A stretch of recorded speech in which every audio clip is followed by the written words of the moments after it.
Sejam muito bem-vindos ao Virada de Jogo Podcast. Neste episódio vamos falar de semifinal de Champions League. Tivemos já jogos de ida entre Arsenal e PSG e Barcelona e Inter. E também vamos comentar sobre a reta final da Premier League, que já está decidida. Liverpool é campeão desta edição do campeonato inglês. E para comentar disso eu não poderia estar sozinho. Estão aqui comigo Thiago. Fala, galera. E Lucas. Fala, rapaziada. Bom, e para começar, com uma surpresa, jogando em casa, com o apoio da sua torcida, o Arsenal perdeu o jogo de ida pelo PSG com o gol do Dembélé aos 4 minutos de jogo, e após isso o Arsenal tentou, mas não conseguiu ser efetivo no ataque e leva agora o jogo para a França com saldo negativo, né? Tendo que buscar ali a classificação na raça. O PSG joga um bom futebol bem organizado pelo técnico Luiz Henrique, que é um técnico campeão já de uma edição da Champions League em 2015 pelo Barcelona, conhece o caminho do título, e agora o PSG em casa vai dar trabalho pro Arsenal, viu? Foi um balde de água fria pra torcida Gunner, né?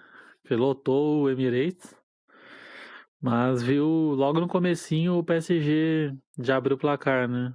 Eu achava o PSG favorito, até apostei nisso nos podcasts, que ele ia pra final, juntamente com o Barcelona, que a gente vai falar daqui a pouco.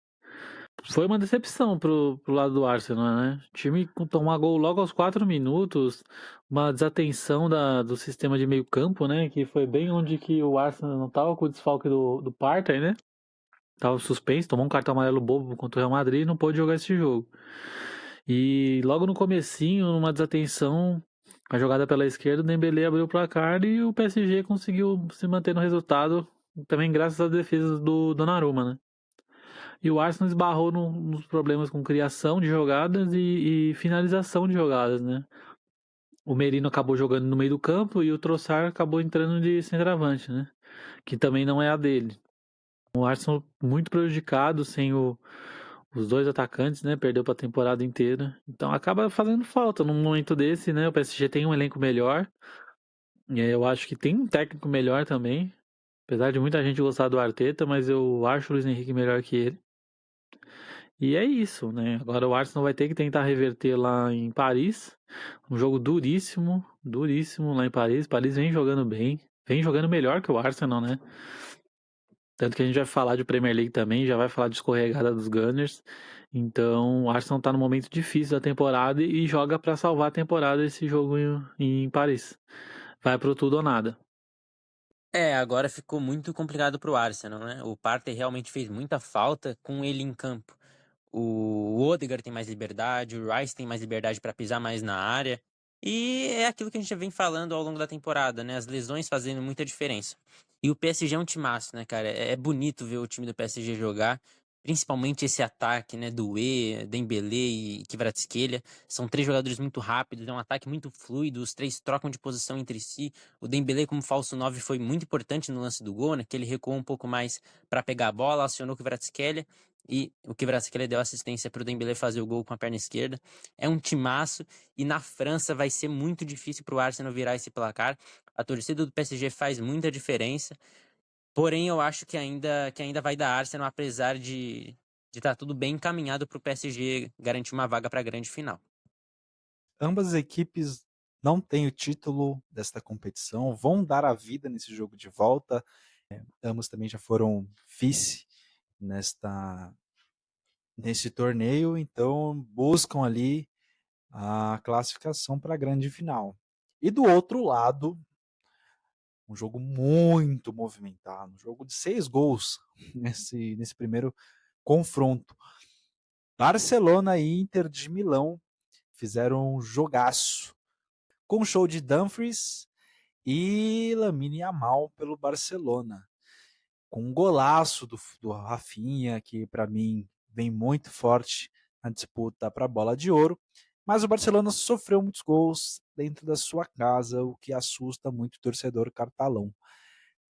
O Turani fez gol a 1 minuto de jogo, na minha opinião, uma falha defensivamente, uma desatenção total, mas o Barcelona tem uma força gigante no ataque, que foi ali e buscou o jogo.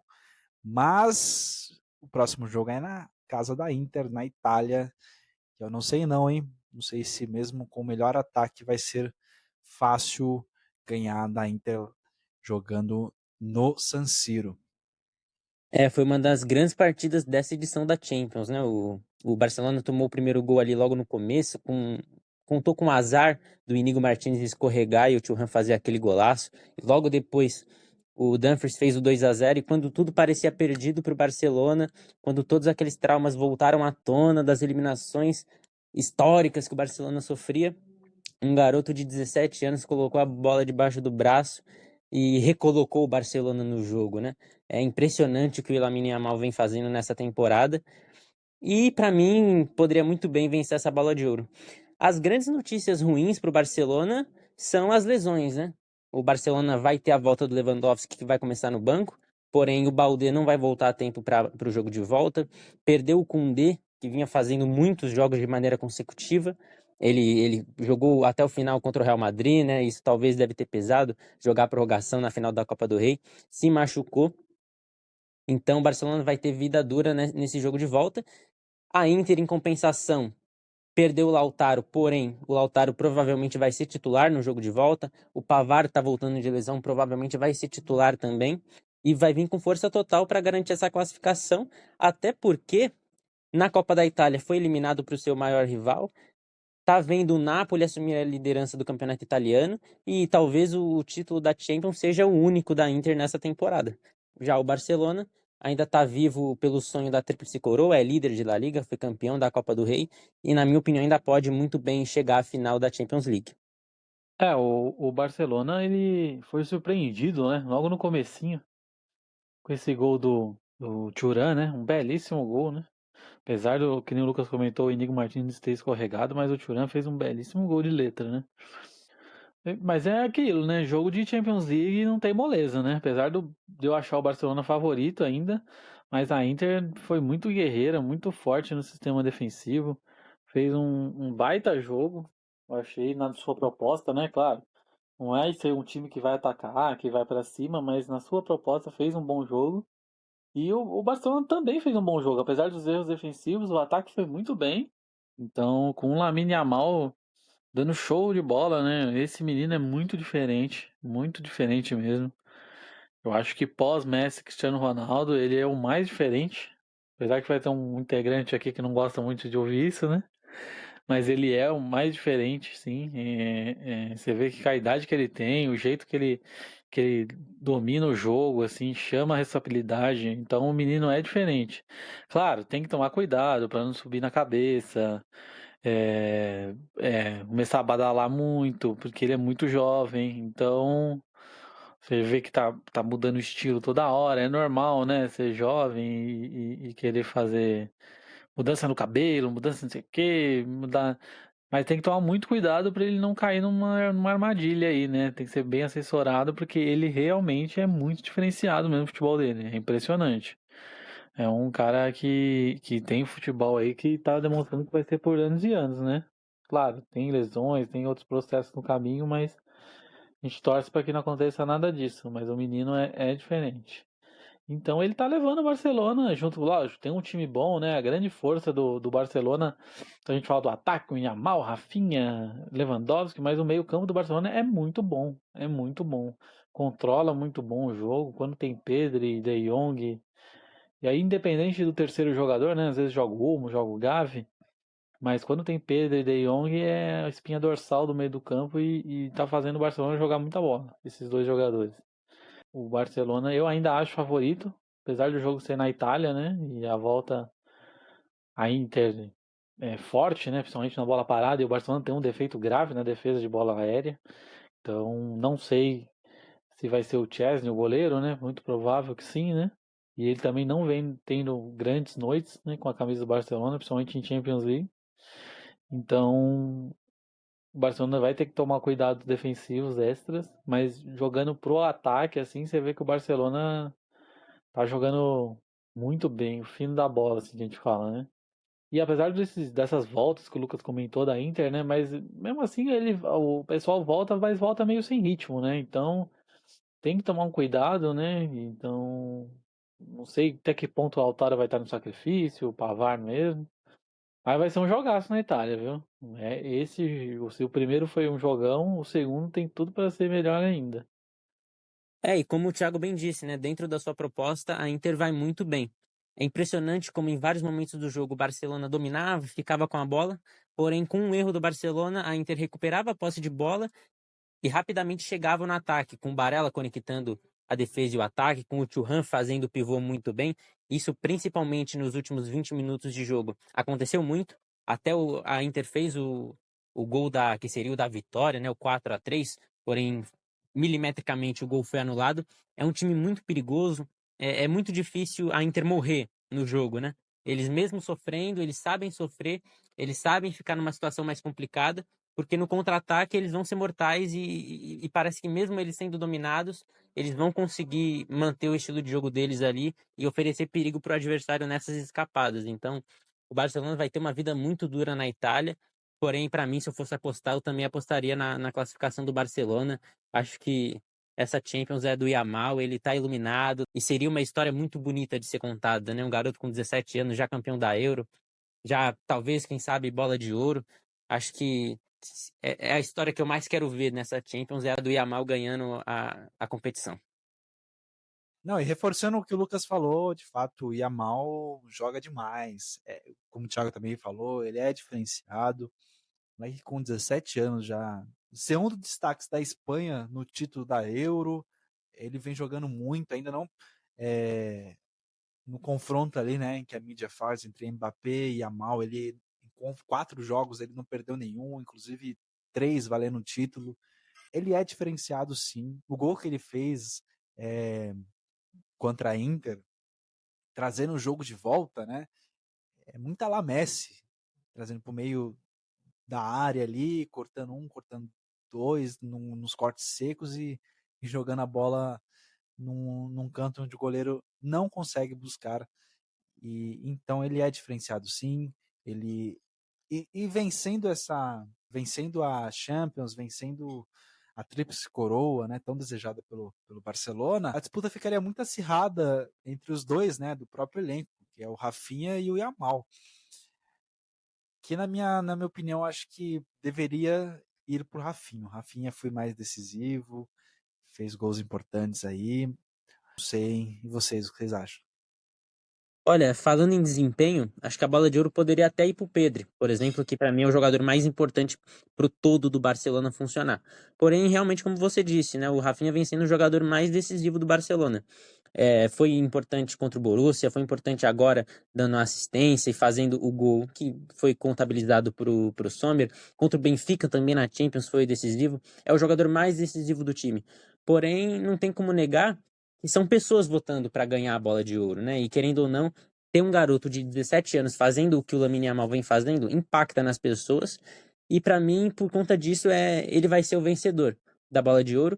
E eu acho que tá justo. Se fosse o Rafinha, seria justo também. Se fosse o Pedri, seria justo também. São 3 jogadores que vêm fazendo temporadas excepcionais. Porém, acho que para mim, por isso, por ser diferente, por ser um garoto, eu acho que o prêmio poderia muito bem ir pro Lamine Yamal.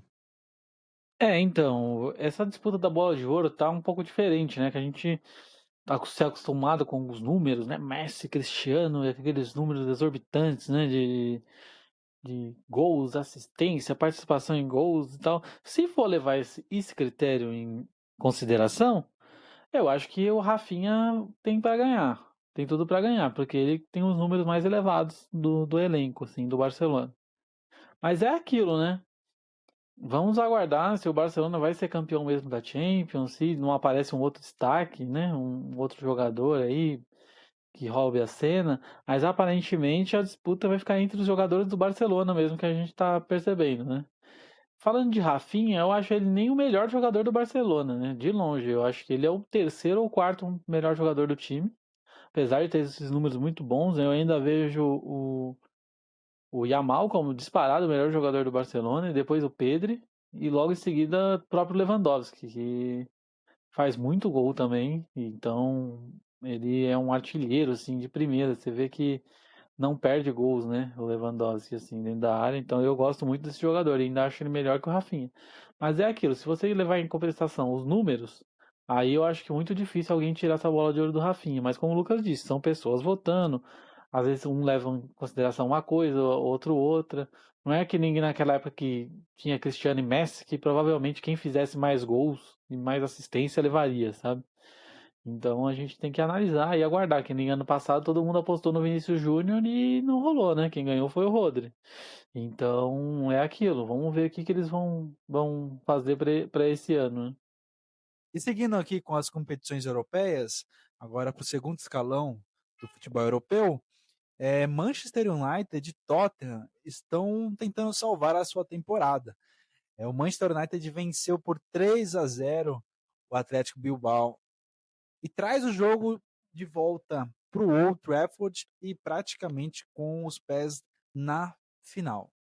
Então o United, né, fez um grande jogo na Espanha, né? Nem você comentou, um belíssimo jogo, 3-0.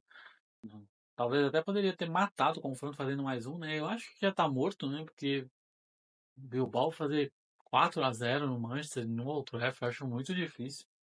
Apesar do Manchester estar oscilante na temporada, né? Mas na Europa League vem jogando muito bem. E eu gostaria de destacar nesse jogo o Casemiro, né? Jogando muito bem mais uma vez, retomando a boa fase. Então o United aí tá nessa última chance para ser campeão da Europa League e tentar ir para a Champions League, né? É a última chance de título, tanto pro United quanto pro seu rival do outro lado da chave. E me surpreendeu muito essa vitória do United, né? O Bilbao veio muito bem no Campeonato Espanhol. E ainda mais por ser um jogo no San Mamés, né? Eu esperava pelo menos um empate nesse jogo. Apostava até na vitória do Bilbao. Porém, o United não tomou conhecimento. Foi um jogo muito condicionado pela expulsão, é verdade. Porém, o United fez uma boa partida. E agora tem tudo para chegar na final e talvez aí uma final inglesa entre Tottenham e Manchester United. Exatamente, o outro clube que tenta salvar a sua temporada horrorosa é o Tottenham, que venceu por 3-1 o Bodo Clint, pelo placar de 3-1 jogando na Inglaterra. O próximo jogo é na Noruega, na casa do Bodø. E ambos buscam não só um título, mas também a classificação para a Champions League, né? Porque no cenário atual da Premier League, ambos não têm chance mais de alcançar a classificação, mas o título da Europa League pode levá-los à próxima temporada do torneio. Então a luta fica muito disputada, ainda mais que um título pode vir através de uma final inglesa. E acredito que vai ser isso, né? Vamos ser sinceros aí, 3-1, 3-0 fora de casa para o United, muito difícil mudar este cenário. Será? Podemos estar enganados. E seguindo com a Conference League, também o Chelsea busca conquistar um título nessa temporada. É óbvio, é um título de terceiro escalão ali na Europa, um título inédito para o Chelsea, que disputa ali com times muito abaixo, né, muito fracos, para ser sincero, e venceu por 4-1 fora de casa. O próximo jogo vai ocorrer em Londres, no Stamford Bridge, ou seja, também um pezinho na final, hein? O Chelsea fora de casa encaminhou a classificação, né? Nem precisou do time titular, muitos jogadores reservas e já foi o suficiente para o time ganhar com facilidade e praticamente já está na final, apesar de não ser o título dos mais vistosos, né? É um título, mas o foco segue sendo classificar para a próxima edição da Champions. E só para concluir, do outro lado da chave da semifinal, Real Betis venceu o Fiorentina por 2-1 e um desses dois clubes pode enfrentar o Chelsea na final. Bom, seguindo com Premier League, é como o Lucas falou, a disputa mais importante da atual Premier League, até porque o título já está definido, os rebaixados já estão definidos, ou seja, o que sobrou para essa reta final, faltando 3 rodadas, é a disputa de quem vai para Champions League e Europa League na próxima temporada. A disputa está muito acirrada. Vou falar aqui para vocês os times e as suas pontuações para você ver como está embolada. Atualmente o Arsenal está ali com a segunda colocação com 67 pontos, o Manchester City na terceira posição com 64, ou seja, 3 pontos atrás do vice-líder. Newcastle, que está na quarta posição, está com 63, e 63 também está o Chelsea na quinta posição, e o Forest com 61 na sexta posição e o Aston Villa na sétima posição com 60. Ou seja, a diferença de pontos entre o sétimo colocado e o segundo são apenas de 7 pontos. Ou seja, 2 escorregadas do Arsenal ali e 2 vitórias do Aston Villa, por exemplo, ele poderia alcançá-lo e deixar o Arsenal de fora. Então não está fácil nem para o atual semifinalista da Champions League. O time do Arteta tem que dividir essas atenções ali, isso é verdade, isso atrapalha um pouco, porque ou o time vai bem, classifica para a final, pode ser campeão inédito e já automaticamente classificando para a temporada seguinte, ou pode ser eliminado nas semifinais da competição e ficar de fora também dentre os 5 principais da Premier League. Que situação delicadíssima. Inclusive o Manchester City, que durante os jogos ali entre outubro e janeiro, que foram 13 partidas, o City venceu apenas um jogo, né, desses 13, e mesmo assim está a 3 pontos atrás do Arsenal, para você ver como que o Arteta escorrega demais na reta final do campeonato inglês, hein? É absurdo esses números. Nessa rodada o Arsenal acabou tropeçando de novo, né? Mais uma vez, agora parou no Bournemouth. Até que jogou com alguns titulares, sim, a maioria deles, mas é aquele negócio, né? A sua concentração não é a mesma quando você tem que reverter, tem um jogo muito importante sendo o próximo, né? Acabou sofrendo 2 gols bobos de bola parada e tomando a virada. O brasileiro Evanilson foi um deles, né? Que fez o gol. Então é assim, o Arsenal tá nessa disputa ainda para conseguir uma vaga, né, na Champions. Já vinha alertando que o Arsenal vinha jogando muito mal a Premier League, tinha perdido alguns jogos e que ia entrar nessa briga. Parecia que estava bem isolado, mas não, vai entrar nessa briga até o final. E tem 2 adversários difíceis, que são os próximos jogos, né, que é Liverpool e Newcastle. E na última rodada que pega um adversário mais acessível, que é o Southampton já rebaixado, mas é aquele negócio, né? O Arsenal não pode bobear, que já tem uma fama de amarelar em momentos decisivos, né? Então, se quiser ir para a próxima Champions League, como tá difícil reverter contra o Paris Saint-Germain, vai ter que focar nesses últimos jogos de Premier League aí. Apesar de ter vários problemas ofensivos no time, né? E além desse tropeço do Arsenal, o Nottingham Forest também empatou em 1-1. O Murilo fez o gol do empate. E isso é bom pro Chelsea, né? Que até um tempo atrás estava fora do G5, muitos tropeços, voltou ao G5. Se o campeonato acabasse hoje, o Chelsea estaria na próxima Champions. E o Newcastle surpreendendo, né? Além do título da Copa da Liga, está em quarto, com 63 pontos, só um ponto atrás do City. E muito disputado, né? Até o Aston Villa, o sétimo colocado, pode garantir a vaga na Champions, mas vai ser muito complicado e uma disputa muito boa até a última rodada aí para esses times buscando vaga na próxima Champions League. Até falar que o Manchester City, entre esses 6 que disputam, talvez tenha um caminho mais fácil, né? Porque não vai enfrentar ali um clube que está disputando essa vaga. Porque o Manchester City enfrenta o Southampton já rebaixado, enfrenta ali o Bournemouth também, que se encontra na 8ª posição, mas vê o Aston Villa muito distante, e o Fulham. Então, dentre esses clubes, eu acredito que o caminho do Pep Guardiola esteja mais fácil. O Chelsea enfrenta o Newcastle, enfrenta o United, é um clássico, enfrenta o Nottingham Forest na última rodada. O Arsenal, como a gente falou, enfrenta o Liverpool, por mais que o Liverpool esteja agora em comemorações, né? Enfrentou o Chelsea, perdeu por 3-1. O Arsenal também vai enfrentar o Newcastle e o Southampton. Talvez o Southampton na última rodada seja o jogo mais fácil. Mas não está fácil o caminho desses clubes, principalmente do Arsenal e Chelsea. O Chelsea ele voltou a vencer, né? Então já é uma boa coisa, né? Venceu o campeão inglês, né? Liverpool nessa rodada.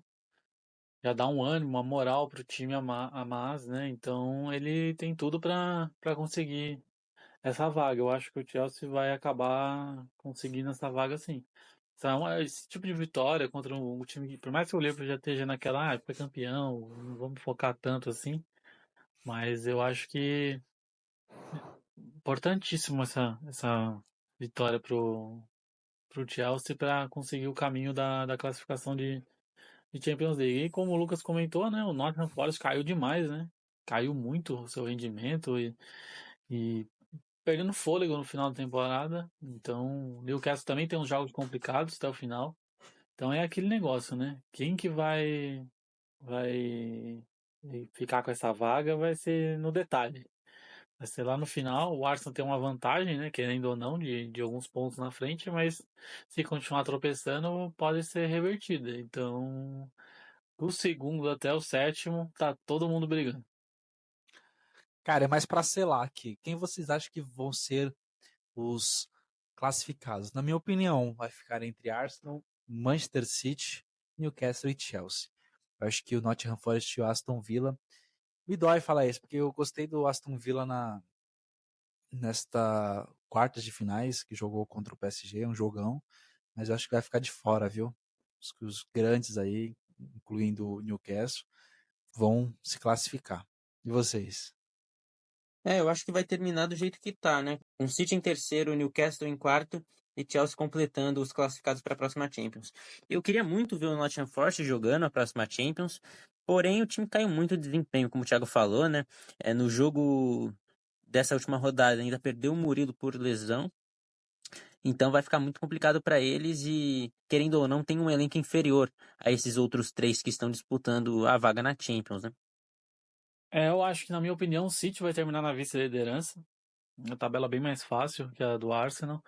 Acho que o Arsenal consegue a vaga, talvez um terceiro lugar aí. E depois na sequência vem Chelsea. E aí eu fico uma dúvida aí, mas eu vou apostar no Aston Villa. Eu acho que o Aston Villa consegue roubar do Newcastle a posição. Não sei o que vem acontecendo com o Newcastle, ele vem tendo uns tropeços, né? Até nessa rodada empatou com o Brighton, fez um gol no finalzinho. Eu acho que é difícil jogar com o Brighton lá, tudo, mas eu esperava mais do Newcastle nesse final de temporada. Não sei se depois do título eles deram uma relaxada natural, né? De quando você é campeão depois de tanto tempo, né? Tô achando que o Newcastle vai abrir mão dessa vaga aí da próxima Champions. Bom, e falando agora um pouquinho da Championship, já temos os times que irão subir para a elite do campeonato inglês na próxima temporada, numa classificação e decisão de título emocionante que foi decidida no último minuto. Leeds foi campeão da segunda divisão do campeonato inglês pelo saldo de gols, porque Leeds e Burnley fizeram a mesma quantidade de pontos, 100 pontos. É isso mesmo.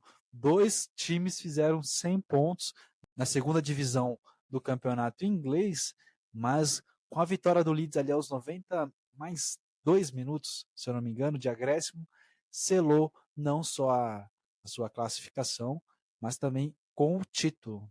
Cara, que disputado, hein? Pena que esses times sobem e não aguentam a pressão da Premier League e caem de novo, mas bem disputada demais. Foi uma disputa ferrenha, né? Do Leeds com o Burnley, né? Pra você ter uma noção, eles venceram as últimas 5 rodadas, os dois times. E como você falou, Matheus, decidido no último lance do jogo, né? Uma vitória impressionante do Leeds, né? Para conquistar o título no saldo de gols. Tem uma noção, o Leeds ficou com 65 de saldo e o Burnley 53. E o Leeds teve um ataque fenomenal na Championship, 95 gols marcados, impressionante. Enquanto o Bayern teve a melhor defesa com 16. Então se vê que foi muito equilibrado esses dois times, né? E os dois já, pela essa campanha, né? O primeiro e o segundo sobem direto para a Premier League. E do terceiro ao sexto ocorre um playoffs, né? Aí o Sheffield, no caso, que ficou em terceiro com 90 pontos, vai pegar o Bristol, que ficou em sexto com 68.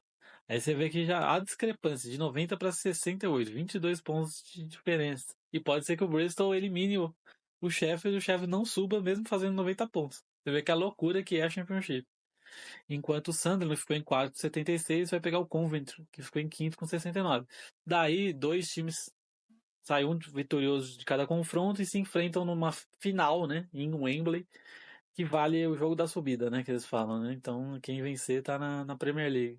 Então é emoção até o final na Championship.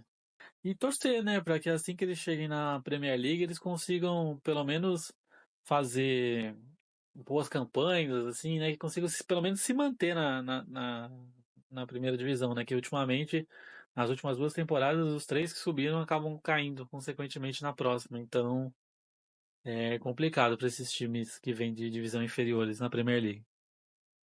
E essa disputa de pontos, saldo de gols, me lembrou muito ao título da Premier League entre City e United, né? Que foi decidida também ali nos 90, nos acréscimos, que foi o gol do Agüero, que naquela temporada o City também foi campeão da Premier League por conta do saldo de gols, né? Tiveram as mesmas pontuações, tiveram os mesmo número de vitórias, de empate, de derrota. Cara, é disputadíssimo, né? Engraçado. Reta final de Premier League, disputada para classificação da Champions League, Championship com apenas uma vaga restante. Quem vai jogar a Premier League na próxima temporada? É isso, pessoal. Agradeço muito por vocês terem nos ouvido até este momento. Deixe seu comentário, responda a enquete aqui para nós. Para você, quais são os clubes que irão se classificar para a Champions League na próxima temporada? Nós já demos nosso palpite aqui. Puta, está acirrada. Acredito que vai até a última rodada, a 38ª. Agradeço muito aos integrantes do grupo. Sigam a gente nas redes sociais, @virada de jogo PDC, que lá a gente vai fazendo essa movimentação nos stories, também publicando bastante informação e notícia de primeira. É isso, pessoal. Muito obrigado e falou!